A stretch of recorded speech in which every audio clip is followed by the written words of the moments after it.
Huh. So what should we do after this? Maybe let's... Oh my god! I don't want to do this anymore, man. So Ungoro is a place that exists. Imagine taking Jurassic Park and just throwing it down into this big old crater. Just, without the park and without Jeff Goldblum, and you're going to die. Now, you might be asking, why are there suddenly dinosaurs in this crater? And why do they make bear noises? Those are some great questions. Up to the north, we've got Marshall's Refuge, the only reprieve from the dangerous wilds down here. Willard Marshall and his expedition were down here researching when they were forced to evacuate and have since set up camp here in order to survive. We've also got a good collection of other beasties and a whole handful of Nintendo references that I really wasn't expecting to be all in one place. While exploring this terrifying jungle, any step could be our last, thanks to the massive devil soars that stalk the wilds. Big old T-Rex looking ass. Hello, I'm Alex, and welcome to Hardcore Loremaster, a series where I strive to complete every quest that World of Warcraft has to offer, all within the course of a single life. So get yourselves comfortable, and sit back as we descend into the harsh wilderness of Ungoro Crater. Baby, watch it burn, sink into isolation. Oh, watch it burn, ain't got no hesitation. Oh, watch it burn, we're falling higher. Oh.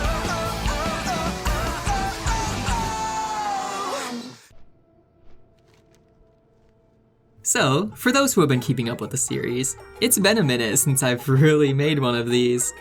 I've been, busy with some, very important business. But also, I made a game for the Big Mode Game Jam. I'm really new to game dev, so it's not great by any means, but it was fun.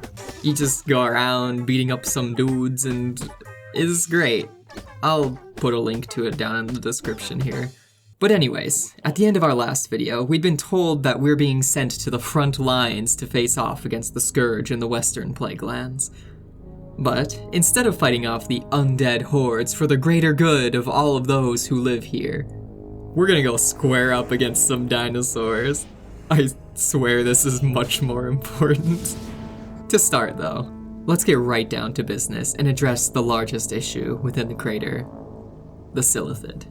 Previously, we learned that the Silithid are operating under a hive mind that's likely being controlled by some third party. Though unsure of what this other party could be, Christina back in Darnassus believes that Ungoro Crater is where the Silithid's strength originates. Alchemist Pestilzug has since come up with a plan to lure out their queen, believing that in doing so we can take down the rest of the hive as well. As we descend into the crater, we soon find our Garishi scent gland and bring it to Pestilzug along with some soil to craft our lure.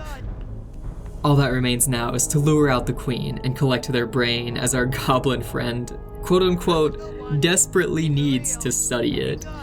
For those familiar with Classic, this pawn takes queen quest is rather deadly.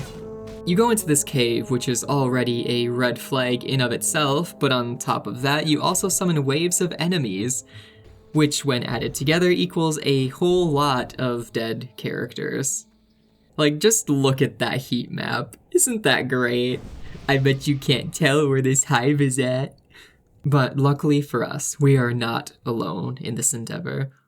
Gathered with a small group of like-minded individuals, we descend into the hive to destroy the queen, but also get a sample of the hive wall for one of the researchers back at Marshall's Refuge. All the way at the back of the cave, we place the lure upon this crystal and call upon the queen and her guard. Oh my god, where'd their health go? As we tear through these bugs, I almost feel like these lads didn't even need a healer. I'm really just here for the emotional support, to be honest. Like, yay, go team. With the queen summoned and quickly slain, we return to Pestilzug with the brain. He fears that this was too clean of a resolution, that there's got to be more to it than just this solution. This is so fucking dumb. Regardless, he gives us one more report to hand off to Christina back in Darnassus. While appreciative of all the work we've put in, Christina's also unsure of what good it will do. Both the Alliance and the Archdruid don't seem to see the Silithid as a threat. The Alliance at large is much more concerned with the Horde, and Fandral Staghound believes the Silithid are nothing like the threat the Elves had faced back in the ancient past. Fearing that her past assumptions were wrong, she now believes that there's still a far stronger presence of Silithid somewhere. However, there's little that we can really do now, and as a token of her gratitude, we are allowed an item from her bank vault. We'll likely see a continuation of this later, but for now, the immediate threat has been extinguished.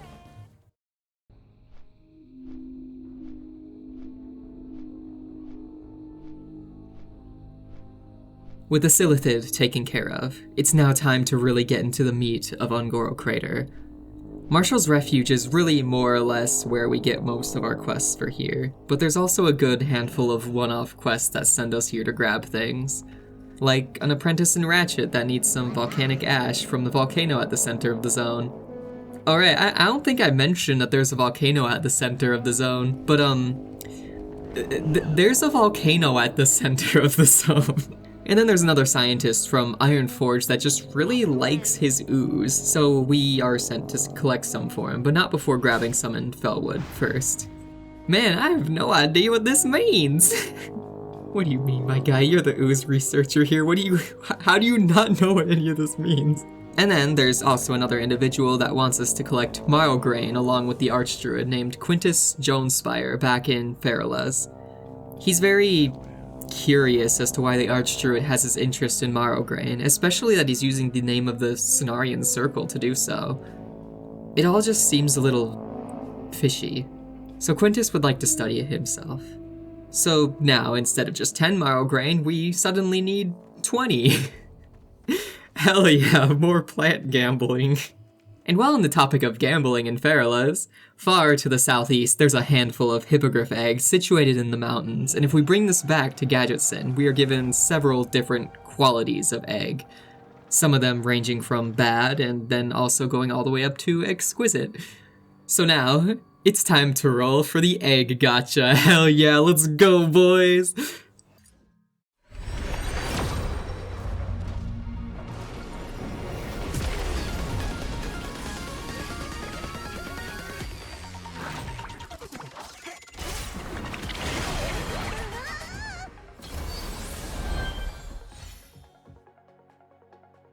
As is tradition, we get the average egg. Yippee. But, returning to Marshall's Refuge, I swear I'm great at staying on task. We're met with a fun variety of characters. Like, we've got Mario and Larian and Muijin. And Link. And Lincoln Park. All around camp, they've got us running all over the place to come help them out. We'll be out there searching for their lost supplies at their abandoned camps, hunting down the local pterodax population, and also braving the volcano to look for their good friend Ringo. Lad's really tired though, so he needs a good wake me up every now and again. In the form of pressurized water straight to the face. Sort of their whole shtick up here in Marshall's Refuge is that they're currently trapped here. Though our boy Shizzle ain't bout to wait for shit. He wants to get the hell out of here, which is understandable because have you seen this place? He needs a whole bunch of scales and whatnot to make his flying machine to swoop up and out of here. Sure, he could just take one of these griffins out of here, but he doesn't trust like that. It's better to put our trust back in good old goblin ingenuity. The rather explosive ingenuity that goblins are known for. Yeah, this lad's not making it out of here alive. But back up by the cave, we've got another Gobbo friend by the name of Spark Nilminer, chief digger of the expedition. Before their run out of the camp at Terror Run, they were digging for dinosaur bones and the like, but at this point, the lad really doesn't care if the bones we get are from living creatures or not. Just as long as they're brought back, nobody needs to know. This is just all under the table, honestly. All you've got to do is go back to Terror Run. Why is it named that? Thanks for digging all of these bones out of the ground for us and not hurting the native beasts in any way. All in a day's work, my guy. Our next friend of interest up in the refuge is a gnome called J.D. Collie. She's in the very back of this cave filled with jolly ranchers and don't worry about why there's yellow ones. That's not important right now. Focus. She's been running experiments upon these, finding that they seem to hold a strange power within. Apparently she's running low and needs more, and... Are you sure about that? Do you really need more? Though after enabling this hoarding behavior like the good enablers we are, we're informed of several large pylons positioned all throughout the crater. There's 3 in total, and they've all got these little slots for these crystals of hers. After some investigation, she figures out that they can provide us with various buffs. Which, looking back, even after all this effort of finding this out, I still have yet to actually use one. I should really get on that. Finally though, we've got our famed Nintendo reference bubs up here, starting with the Italians Muigine and Larione. But anyways, Muigine is currently mad at Larione, as apparently it's his fault that the two of them are lost here in the first place. Though he's curious of these strange plant creatures that can be found all around the crater. He's sure that he could probably find a way to train them to obey his commands, and all we need to do is find some samples for him. A whole 15 of them, and we're off to the races, and oh shit. Oh man, would you look at that? We've come full circle or whatever. This is really neat. This is really cool what we did there. Notice that? We're about to McFucking die somehow by the grace of John Blizzard himself. We've been spared once again. I just need a moment. While Alex is out here having an existential crisis, Muigine is still back there waiting for his plant samples. Once they are delivered, he realizes that these little guys seem to have some minimal intelligence. No thoughts, head empty.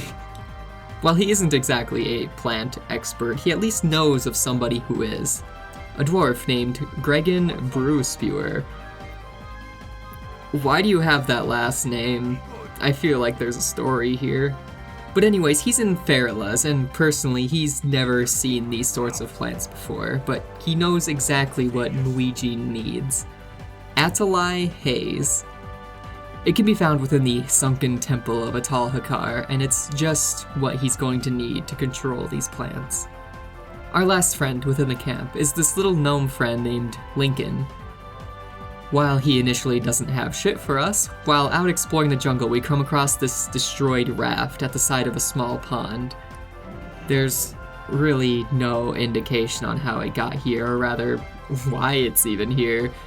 But within the water we come across a small bag filled with various things. Most notably a picture of Lincoln with another gnome.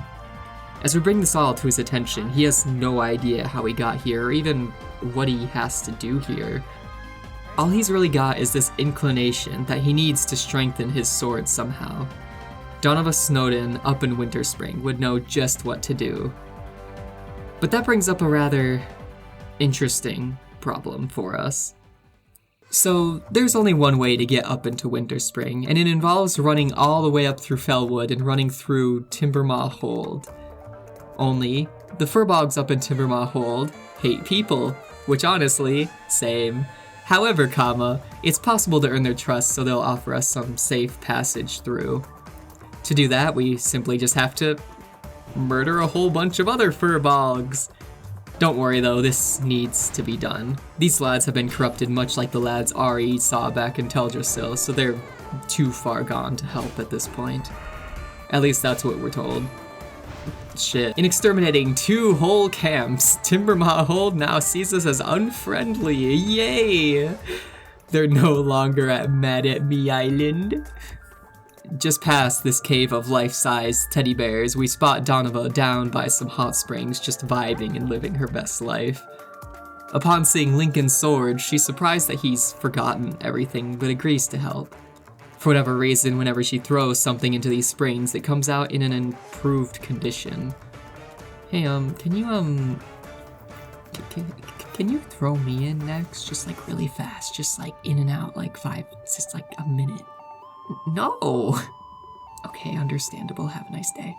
Now that we have Lincoln's sword back, we're told that we need to acquire something called a Vidair elixir, and the only one who knows how to help us is Gregan Brewer Spewer. He spewers the brewers, and I hate you. So, instead of doing that, by this point we've got several individuals, all with their own interests, set towards the Sunken Temple. However, before we enter, we've got just one more place to visit. And my god, I've really been avoiding this place. So, I actually did quite a bit up in the Plaguelands during this time. And by that, I mean it was really just this one area in particular, but man, I was there for a long time. It felt like a lot. But that's something for another time. All we're interested in right now is what Commander Ashlam Valorfist has for us. As we're welcomed to the front line and questioned on why it took us so long to get here, we need to come up with a story that doesn't get summed up to, I wanted to fight some dinosaurs. I mean, surely the dinosaurs minding their own business are a much bigger threat than the encroaching Scourge armies. Like surely you can see that, Commander. Disappointed with our irresponsible decision-making, we're sent to collect Scourge Stones to bring to High Priest Theldanis, who's currently at the Tomb of Uther to the east. Before heading over though, we need to pick up an Argent Dawn commission for ourselves so we can even get these Scourge Stones in the first place. It's interesting to me that we even need this just to loot things, but I don't know, man, I'm not the expert here, shit. Off at Sorrow Hill, just outside of Chowin Point where we'd come from, we go about smiting the undead. We've got to kill everything that moves down here to get all of our stones, because even though we need 20 of them, they really don't have that great of a drop rate.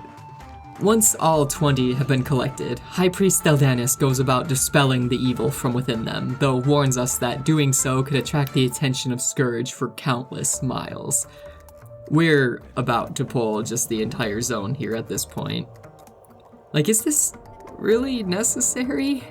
But you are strong in the light, Alexari, and I do not fear for you. You don't, but I certainly do. Like, did you see how long it was taking me just to take on one of those lads? But apparently, this anxiety was all for nothing, as absolutely nothing happens. It might have grabbed their attention, but they really just can't be bothered, I guess.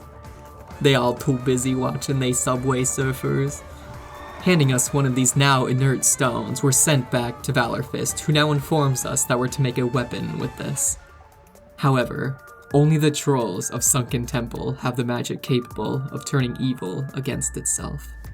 So, I think you can see where this is going now.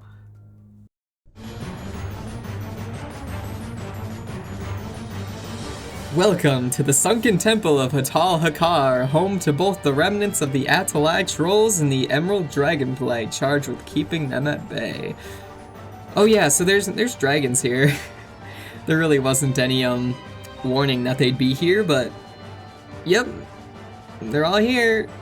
They're being led by the Shade of Aranicus, the one responsible with making sure that both the trolls along with the late god Hakar don't see the light of day again. Neither can be allowed to rise once more. So, with that in mind, we should be on the same side, right? Kinda. It's complicated, but we'll get to that. From the instant you step inside, it's clear that this place is an absolute maze, or at least it appears as such on the surface. Ultimately, the Sunken Temple is pretty much just a big circle with several layers to it. With all the staircases leading up and down to the various levels, it's very easy to get turned around in here. Lucky for us though, we're just here to follow everyone else around. As opposed to Zul'Farrak, we're now back in the DPS role, which means a lot less stress and a whole lot more of feeling like I hardly contribute anything anymore. We're really just here for the emotional support at this point. Blessing of Kings go brr. So in Sunken Temple, nearly every boss has something you need to do in order to fight them. In the case of a tall Alarian here, you have to activate 6 pedestals up above in a particular order or you supposedly get some sort of curse on you. I say supposedly because I definitely messed up the order, but didn't actually have any sort of consequence. Whoops. Then normally, Jamalan the Prophet has a barrier blocking off his area, but if you kill 6 troll boys in a similar fashion to the statues, his barrier drops, allowing you to get his ass immediately. Just as long as you don't get your shit rocked by the various ghosties along the way. Now, between here and Aranicus, there's a good 4 mini-boss lads in the form of drakes flying around, and all of them are eager to get another hole-in-one. Once the large lad has been dealt with, he drops the Essence of Aranicus, an item that'll start up a fun little quest chain once we're done here, as we've got just 1 bub left to go. Within a nearby chamber, we use our ancient egg to summon an avatar of Hakar and slay them, sealing away Hakar's essence into this egg. I still feel like this is only going to backfire horribly. Before making a terrible mistake and leaving this place early, we've still got Aranicus' essence to deal with. We speak with what's left of him, as he tells us that he was the keeper of this place, meant to make sure that both the trolls and Hakar never rose again. However, he now feels his grip upon the Emerald Dream twisting. He needs us to go back to his essence font and purge the evil that Hakar's influence has placed upon him. As we soon come to find out, though, Hakar is much stronger than they'd thought. The font itself has also become tainted, and in bringing him back, Aranicus can feel his essence being torn away from him as the grip of an eternal nightmare begins to take hold. His final words to us are pleas to find another of the Emerald Dragonflight to stop this, to help assure that he won't be chained within this agonizing darkness for eternity. Damn, dude. So anyways, as we make our way back out of here, we bring this egg back to Yakinya, now with the essence of Hakar stirring within. If the myths about Hakar were true, he fears about what might happen if Hakar were to be birthed again. So then, why are we putting him into an egg to be birthed again? He promises us that he'll keep this egg safe and out of evil hands. We've touched a legend, and our actions may one day change the face of the world. I get the feeling that day is gonna be a lot sooner than we would like. Across the way, Prospector Ironboot stops us, informing us that there weren't just these 2 tablets of Masharu like Yakinya had told us. There were actually 6, and he fears what might be on these other 4 tablets. While the first 2 had spoken of containing Hakar's essence, there's clearly more to this legend than we know. For now, we're to set our sights upon 2 more in the Eastern Plague Lands. But later, of course. Do I look like I can survive a trip to the Eastern Plague Lands right now? I actually don't answer that. But one by one, we continue following up with various individuals that want us to explore the temple. Our exile is told of Jamalan's demise, Brohan is given these Atalai tablets, Moijin is given the Atalai haze to control these plant boys, and our various feathers from the trolls are returned to our paladin friends. With them, they're able to forge a weapon for us, and while realistically, I'm sure the orb would have been better here, but bruh, you can't just turn down a shiny new sword when you're given one. Like, this looks sick as fuck, you just can't turn this down. And with all of that taken care of, I feel like there's still something else we need to take care of. Something important? Oh right, Aranicus' soul is being tortured for eternity. Nearly forgot about that, silly me. Back at the Swamp of Sorrows, we find a cave with an elf named Itharius inside. As we soon come to find out, he's a dragon as well, and Aranicus' brother, roused from his sleep by his brother's suffering. Aranicus needs to be broken free from the nightmare he's found himself in, and only Hakar is to blame. They destroyed Hakar's physical manifestation and sunk the temple to try and keep him away, but he was much stronger than any of them had ever thought. Over time, Hukar had twisted the minds of Aranicus and the other dragons down within the temple. What needs to be done now is to see that Aranicus' torment is ended, and our first step is to make contact with him again through this gem. Currently, he's in this precarious state between sleep and death, and although he's twisted and tainted, we can still reach out to him.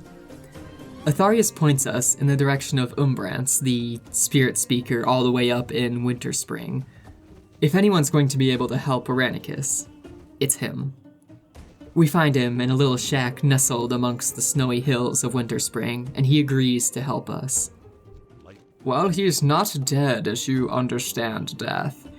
Aranicus will soon give us advice in his own words. For now, though, I cannot directly help you. At least, not yet.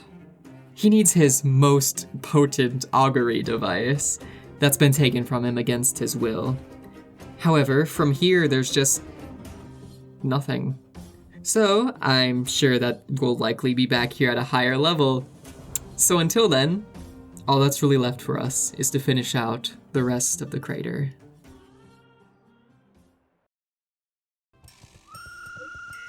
Though, before jumping back in, there's another thing that I've been doing on and off this entire time we've been running around here. And that's mining. So much mining. Those weaponsmithing and blacksmithing quests were really starting to become an annoyance, so I just sat down and started collecting mithril. And, a lot of mithril at that. Like, we already needed a lot just for the weaponsmithing quest, but now with Trenton wanting even more, it's just actually getting kind of obscene. But oh man, would you look at that? We finished weaponsmithing. Wow, that's so cool. Yep, then after knocking out 2 of these 3 quests that Trenton gave us, we're actually nearly completely caught up again. But with that out of the way, before making our way back to Ungoro, I also went about picking up a mithril casing. Why? Don't worry about it. I'm sorry, that was a bit aggressive, wasn't it?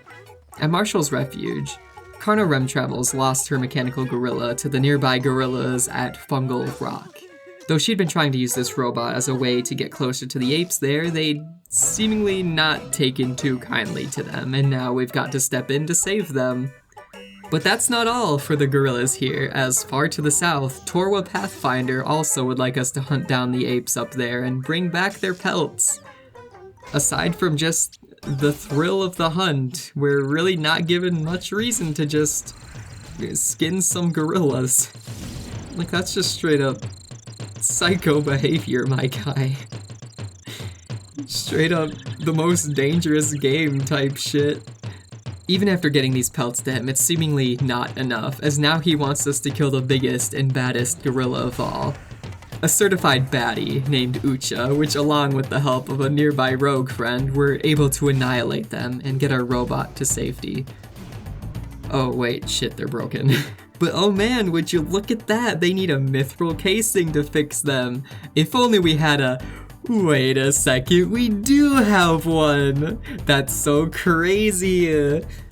And speaking of crazy, this bit straight up has a death wish, just like all the other escort quests. You'll love to see it! When you see Alex drinking here, it's not for mana. We're going through it, man.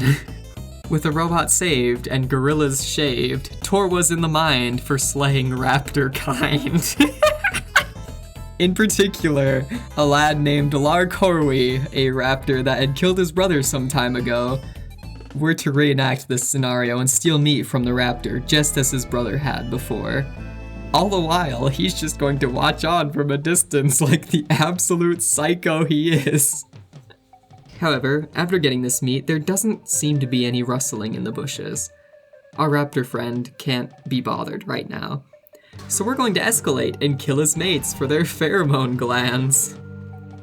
So, Torwa, my guy, why are we doing this again? Awesome. When even this seems to fail us, Torwa now comes up with a brilliant plan to smash these 2 things together into a lure for the beast. Surely if we've combined the meat and these pheromones, he'll come running up, right? Sure, sounds good to me, man. Fuck. Doing exactly that, we watch as this raptor finally comes up to get our ass. But it's not our ass that's about to get got. It's theirs. After about a minute. Hey, so here's the head of that raptor for some reason. I'm just gonna go now, okay, bye. Finally getting back to Lincoln's quest, we haul ourselves on over to Farala's, only to be told that we need Evo Root to make this Vidaire elixir. Thankfully though, there's a knoll to the north that has a lot of it, but he's constantly guarding it. However, if we take along some meat to use as bait, we can just sneak in and get some, I guess. Like, it can't just be that easy. Like, surely something's going to go horribly wrong, and it's really just that easy. Wow. Now that we've gotten this elixir to Denova, we're to head to Tanarus and drink it at the graveyard there. Afterward, we can talk to a lad to the north about what to do next. So fun fact, normally, drinking this potion will kill you.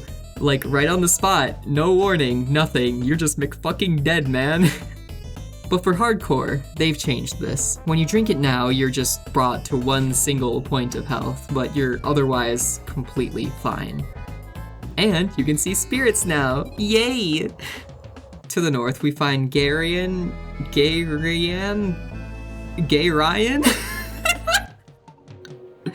I don't know how to pronounce this name, but I love the thought that his name is just Gay Ryan. Be mature, be cool, be cool. Gay Ryan tells us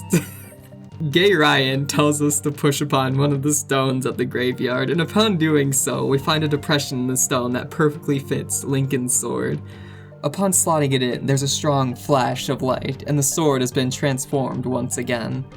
Surely this should jog his memory a bit now. Nope. Lad still doesn't remember shit. Though, maybe someone else here would know something. When he'd first gotten here, he talked a bit with JD Collie up in the cave, so surely he told her something in his disoriented state about what he was doing here.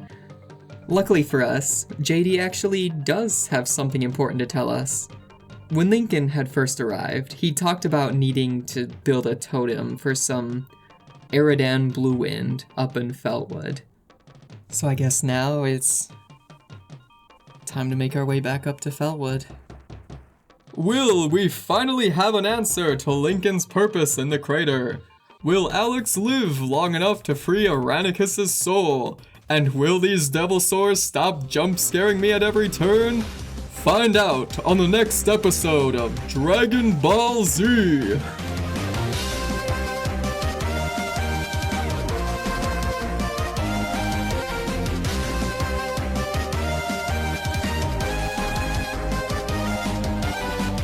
Upon slotting it in, Gay Ryan's telling us to push on something and then put a sword into it. Holy shit!